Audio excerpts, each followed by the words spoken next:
Bonjour à tous, nous poursuivons avec la 8e Mishnah du 2e Pérec. La Mishnah nous enseigne ici, toujours donc dans les mélanges, Seor shel Choulin. Cette fois-ci, j'ai Seor, de la levure de Choulin, de quelque chose de profane, de permis.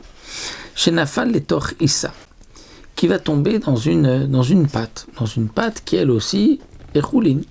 Donc jusque-là, tout va bien.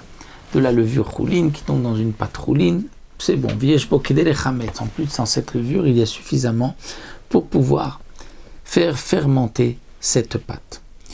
Donc jusque-là, tout va bien, seulement, ça se complique.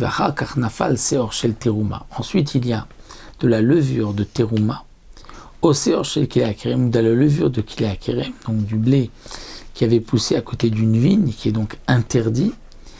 On a fait de la levure, donc cette levure-là est tombée maintenant dans la pâte. Et il y a dans cette levure aussi qui est tombée de quoi faire fermenter la pâte. Donc là, nous avons quelque chose de particulier. C'est qu'au départ, j'avais une pâte rouline.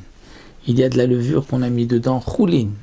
Et la pâte aurait pu fermenter grâce à cette levure. Seulement, il y a ensuite de la levure de terouma ou de la levure de kilei hakerem qui s'est rajoutée. Et cette levure est à elle seule suffisante. S'il n'y avait pas la première levure, elle aurait pu faire fermenter la pâte.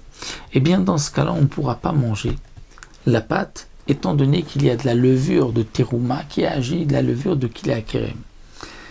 Pourtant, on aurait pu dire, mais sans cette deuxième levure, de toutes les manières, la pâte aurait pu fermenter. Donc pourquoi on tient compte de la levure interdite? On devrait tenir compte que de la levure permise.